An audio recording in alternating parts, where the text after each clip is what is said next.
Hello and welcome to the Hijabi Journalist Show Edition 1. My name is Nima Nzani Kasam. Thank you for joining me.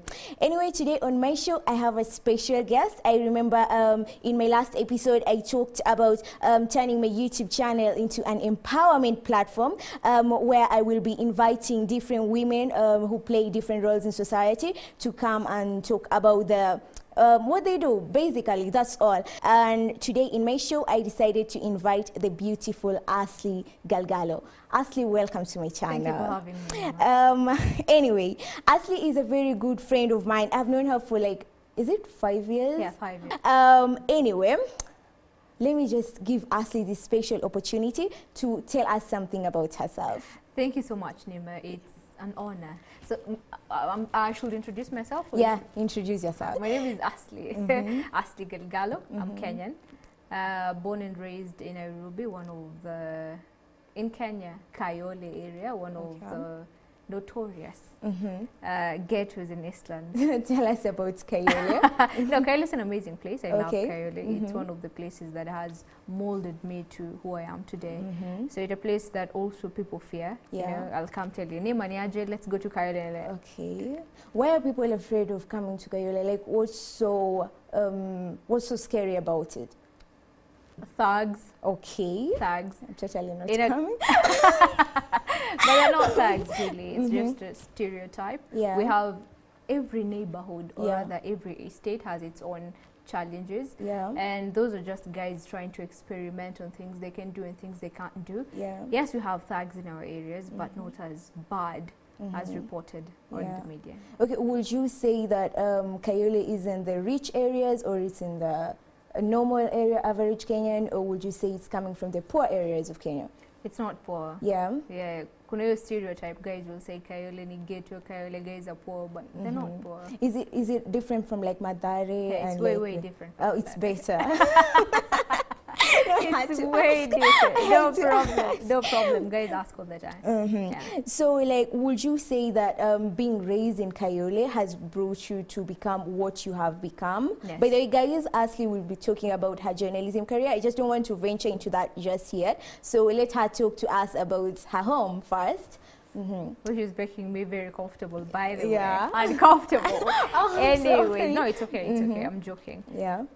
Yes, it has molded me to who I am today, to be who I am today, to be the tough lady I am. Yeah, true. Yeah, so it's an area that will force you to be hard, Yeah. the hardcore. Like It will force you to be the woman that, you know, like no one can challenge you. You have to be strong enough to survive in any society. That's true. Yeah, that is so, would you say you've been born with a silver spoon, or you had to work for everything that you have right now? You have to work for everything you have. You have worked. I have. Yeah. No, I'm actually saying anyone has to work for whatever it is that they have in life. Yeah. Yes, there are people who get it easy. Yeah, they but do. Most certainly. of us, especially in our media industry. Yes. But I have worked. Okay. For everything. Everything I have. You're proud of what you are. Exactly.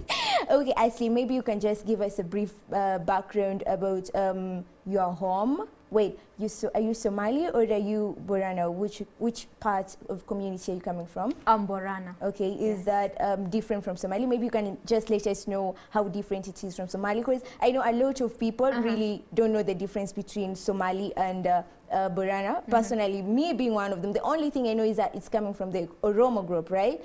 The Boranas are Oromos. Okay. Somalis are Somalis. Yeah. Yeah. So the Boranas are Oromos. Oromo is an umbrella body of very many Cushitic communities, Borana being one of them. Okay. So with the firstborn, like the firstborn son of the Oromo community. Yeah. The Somalis are our neighbors. We're Muslim. We're all Muslim. We're all Cushites. Okay. We have a few words in common, but we're not from the same community. So can you understand Somali? Few words. Okay. Yeah. So would you call yourself a pure Kenyan? Yeah, I'm Kenyan. You're Kenyan. Yeah. What? Give me. What's your take on ethnicity in the country? We have very many tribes in Kenya. The ethnicity is, of course, we're all Kenyans, but we have very many tribes, which we are proud of. Yeah. We have more than 43 now. Okay. We have the Hindus being the latest. Yeah, being the latest tribe. So I think we're all unique. We have unique cultures. We have unique characteristics, rather. And we have a vast, diversity, and we should appreciate that. But most of us now use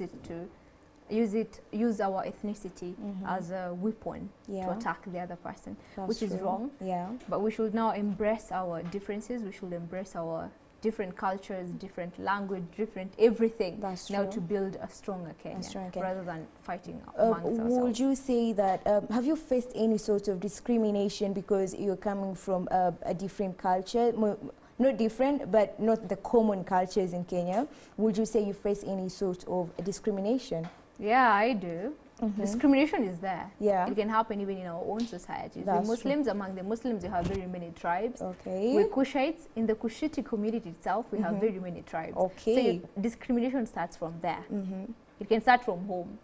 It can start from your own tribe. It can start from your own communities. It can start from your own religious background. So discrimination is there. We face it each and every day. Let me hear your take on tribalism or ethnicity in Kenya in matters of social development or development in general. We need people to develop. Yeah. We need every person to develop. We all need each other. Yeah. To develop as a community. We have farmers, which form the background of this country. Yeah. But now if we start fighting amongst ourselves, especially because of political differences, we will never develop. Yeah. If you come from an area where you have, for example, Marsabit County, where you come from, we have more than 7 tribes. Borana, but from the Marsabit County. Yes, yes. We have more than 7 communities in that county who fight, by the way. Yes. That is why I think we are not as developed as other counties, because guys fight for opportunities, guys fight for everything, literally everything. There are wars. Those you watch in Game of Thrones and stuff, they still happen. Oh my God. In that county. Yes. Okay. So I guess it plays a big role, in a country not developing. That's true. Yeah. Okay. How many languages do you speak, Asli? Wow. Ooh, okay. Yeah, very languages. Please name some, just name a few. No, I speak English, which is basic. I speak Swahili. Yeah. I speak Borana. I speak Kikuyu. Wow, you speak. How do you speak Kikuyu, Asli? Kayole? I don't know. I just speak Kikuyu. It's easy. Okay. Kikuyu and Kamba, a little bit of Kamba. Okay, okay. I don't know what to say about that. Anyway, let me ask you something. Tell us about your profession. What led you to do journalism? What led you to take journalism as a career? It's a dream. Okay. I've always had. I have always wanted to be a journalist. You know, that dream that you want to be a news anchor, you want to be, which never happens, which is happening now. I'm doing it. Anyways, so I have always been that child who stands before a mirror and tries to, imitate other journalists since I was a child. That's right. So growing up, then I took it up. I wanted to be a journalist so bad. I was good in languages when I was in school. So immediately after high school, I joined Kenya Mass.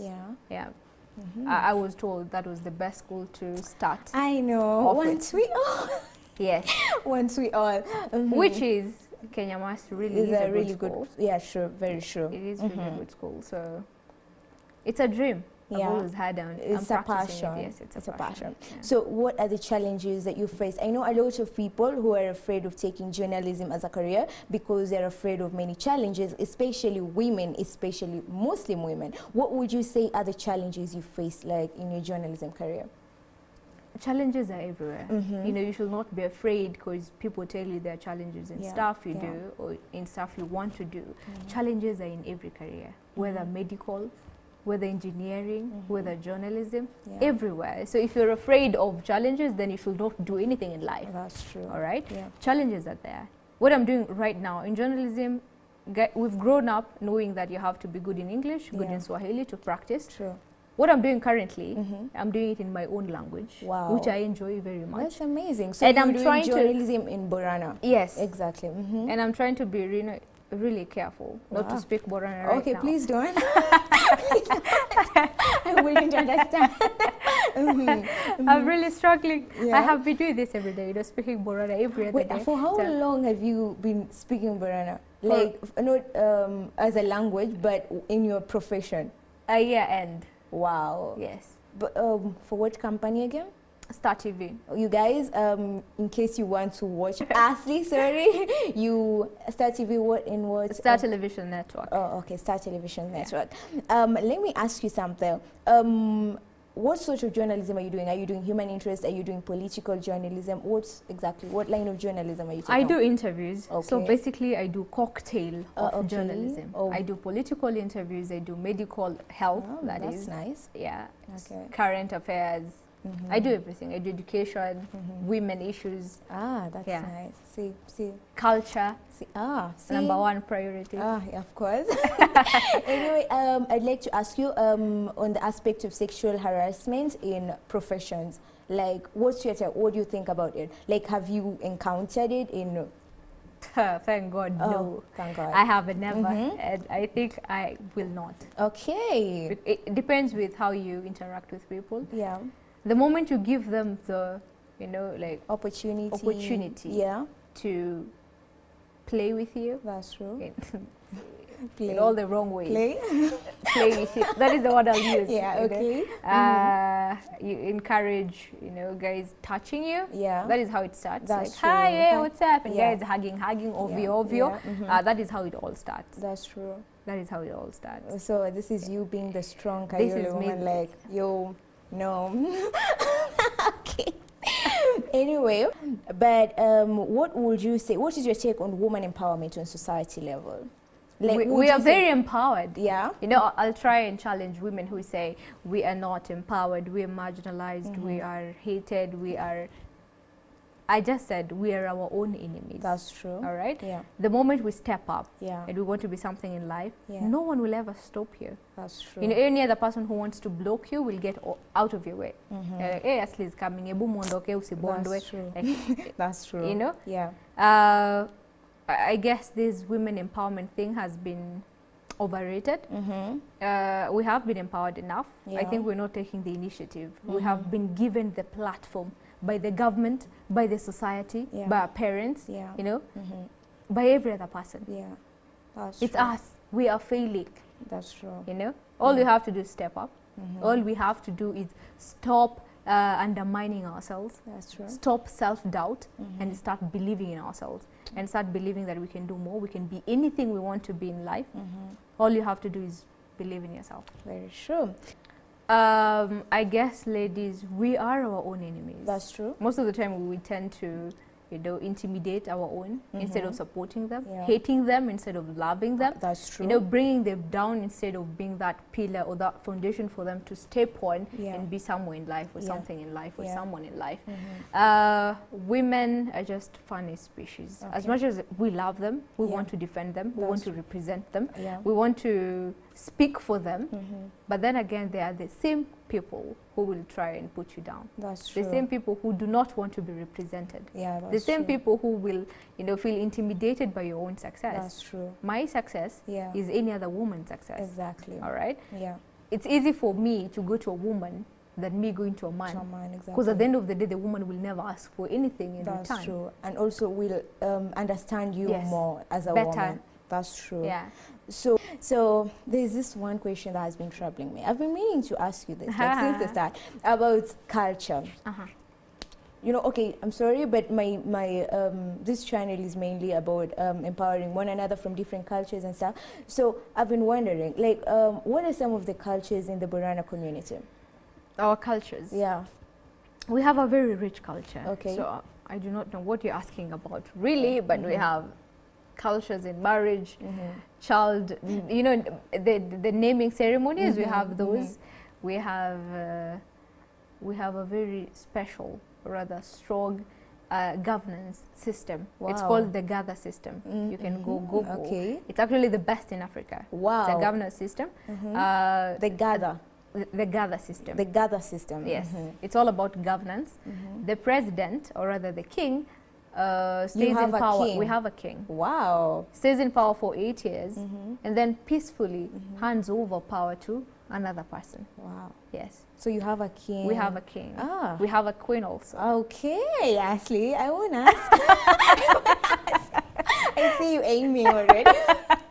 Let me ask you about female genital mutilation in the Borana community, because it's something that a lot of people have been wondering about, and I'm sure so many people have a lot of questions concerning female genital mutilation in the Borana community. If GM has been there, yeah, and the African, all the African communities, yeah, not basically the Kushiti communities or the Maasai community, yeah, it has been there, but it has been toning down. Okay. All right. In the Borana community, it has been there. I think a few people still practice it, but guys stopped. Oh, okay. Yeah. So you don't participate, you don't involve in. Okay. So how is marriage perceived in your community, in the Borana community? Marriage, it's quite serious. It's sacred. Okay. You have to be married. You have to respect your 18. Ah, 18. No, it has no age. Let me It not has lie. no It has no age. I don't think it has. So if an I'm age. 14 and I feel like I'm ready to be married, I can't be married. Early marriages are there. Okay. Back in the villages, it's there. Okay. Still happens. Yeah. But now in towns, I think guys get married after school. Okay. Others drop out and get married. That's true. It happens. But marriage is the pillar of our society, of our community. You have to be married, one. We need a lot of children, so we need the numbers. So you have to get married, one. The woman is the shoulder of the house. The husband is the head. The husband is the head. It's all Islam thing. That's true. Yeah. So, and the man has a lot of respect for his wife. Yeah. And the wife has a lot of respect for the husband. In our community, they both need each other. The women, the equality thing, or the ones you guys fight for. Yeah. It happens. It's there. It's in our system. Okay. You have to practice it. It's there. Anything, you know, whatever a man can do, a woman can do. The women in my community build houses. That's their work. Yeah. Actually, it's their job to build houses, like the Maasai women. Yeah. So it's kind of, it's the same culture. Ah, okay. But yes. That's nice. Do you believe in anything called bad culture? This terminology, a bad culture, like a culture is bad, it should be terminated. Do you believe that it actually exists? Yeah. If gym is a bad culture, it should be terminated. That's true. Yeah. So which other culture is bad culture? Beating your wife is a bad culture. Where do you have that culture in the Borana? No, it's not. It's not a culture. So okay. It's me saying it's a bad culture. Yeah, because it happens. It's true. So it's a bad culture. So yeah, yeah, those are bad cultures. Okay. Yeah. So what would you say? I don't know. This something has been troubling me. Tell me about like growing up in Kayole. Like, have they supported you throughout? Like in what you've been doing? Like, are they happy for you, or are they also like trying to put you down and stuff? What's your experience in your community? I'll tell you this. Kayole is the best place to grow. Okay. You know, guys will say like Kayole and Igeto, you do not deserve that life. Sure. Guys said, where are you from? We're from Kayole. No, you're lying. Yeah. Kayole is a place like any other, and I'm sure most of Nairobians have not even visited Kayole. That's true. It's a great place. Being one of them. You being one of them. So it's just a lot of stereotype. Being born in Kayole or being brought up in Kayole has taught me a lot of stuff. There's no tribalism for one. Wow. Yes. It's a community. Like if you're a child, my father is Galgalo, but I do not belong to him. I belong to the whole community. Wow. Which for one does not comprise of the Borana community alone. So we have Kikuyus, we have Kambas, we have Luos, we have Kalenjins, we have all the communities in Kayole. Okay. So you belong to everyone there. So if I'm on the wrong and I meet a Kamba lady walking at an chapa nirudi home. Wow. What are you doing? Enda nyumbani, kwa nini uko hapa? So you belong to everyone. As much as it's a place where people do not even go to school, most of people do not go to school. Guys drop out for some reasons. Okay. All right. The thug life, which guys see as stylish. So guys will drop out in a tango uniform. Form. So guys drop out. What will be chongumu, you know? No one wants to go to school. Guys will drop out. And you, the person, they're struggling to study hard and get somewhere in life. And guys will say, but then you speak really good English. Thank you very much. I'm losing it. I've been speaking Borana. Oh my God. So, so they'll be like, mbona hata watu wanasomanga shule, wanajifanya juu wanasoma shule, it's there. Yeah. But once, you know, you succeed, then you'll belong to everyone else again. Only way to representing, you know, it happens. So I love Kayole, I love everyone from that place, despite challenges are there in every community, in every society. You know, everyone has their own weird characters. Yeah. But at the end of the day, we will all be one community. That's nice. Yeah. So how would you say life for you as a Muslim, African, black, and a woman in a society that undermines all of these 4 qualities? How has it been for you? First, I'll say Alhamdulillah, Muslim. So this will shape you to, you know, that person you want to be in life, and you see some things and you're like, no, my religion does not allow this. True. So I'm doing this, and you know, it's Alhamdulillah. If I were not this, I will be doing this and this and this. So for one, so I'll say thank you to God. Secondly, I'm African and I'm in Kenya, so I'm in Africa, so no challenges at all. That's true. Thank you to God. That's true, by the way. That's very so true. What was the other thing? African woman and a woman. And a woman. A woman.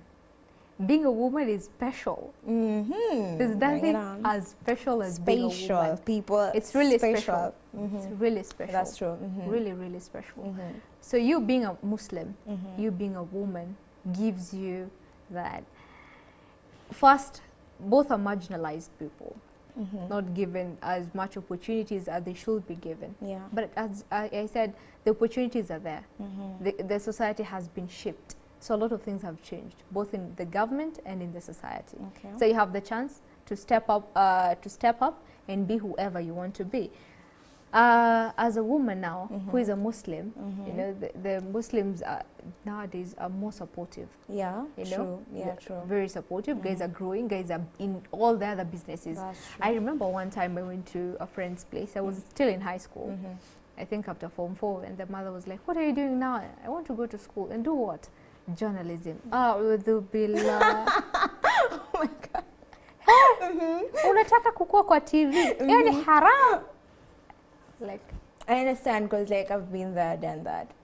You know, why would you even say that? I know, that's true. Ataandika tu gazeti.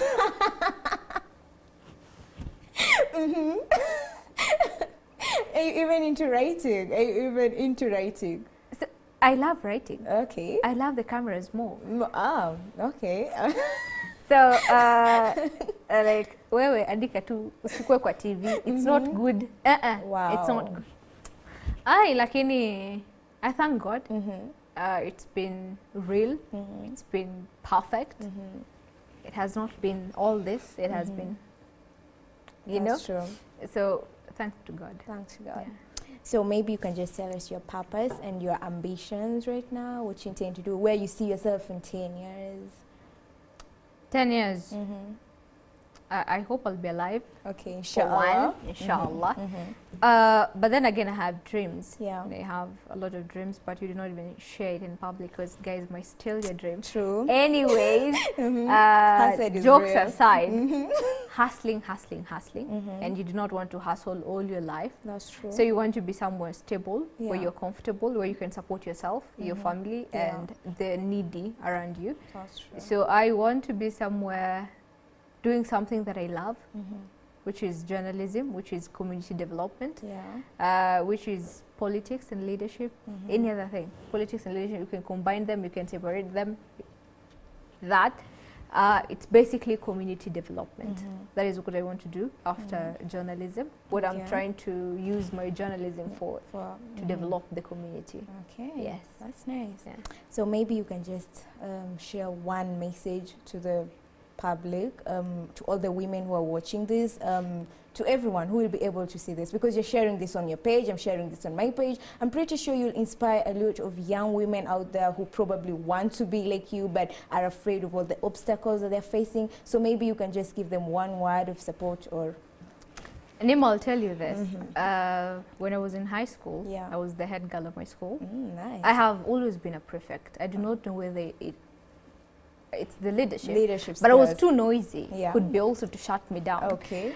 But when I was in high school, every day of the week, you know, I have to stand before the 500 and more students to give my speech every morning.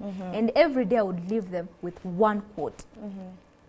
A quote that I live by till date. And it says, do not go where there's a path. Go instead where there's no path and leave a trail. And that is exactly what I'm doing currently. You know, no one is doing journalism in Borana. Yeah, true. True. You know? Very true. The path is there. Yeah. Journalism is there. Guys do things in English, they do it in Swahili. Yeah. The breakthrough for me came in now Borana, me doing things differently. All right? And I'm trying to leave that trail. So when I leave the industry and we have more students, or rather more professionals speaking my language, doing what I am doing, what can be more fulfilling than that? Nothing. So guys, you heard the quote. Do not go where there is a path. Go where there is no path and leave the trail.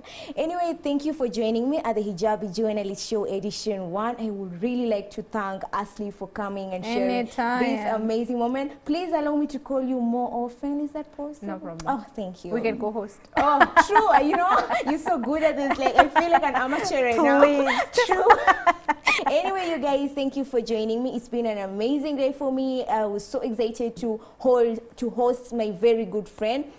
And this brings us to the end of our today's topic. I hope you enjoyed it. Kindly leave your comments in the sections, in the comment section. Don't forget to subscribe to my YouTube channel and share this in all your pages. And most of all, don't forget to give me a thumbs up. Have an amazing day.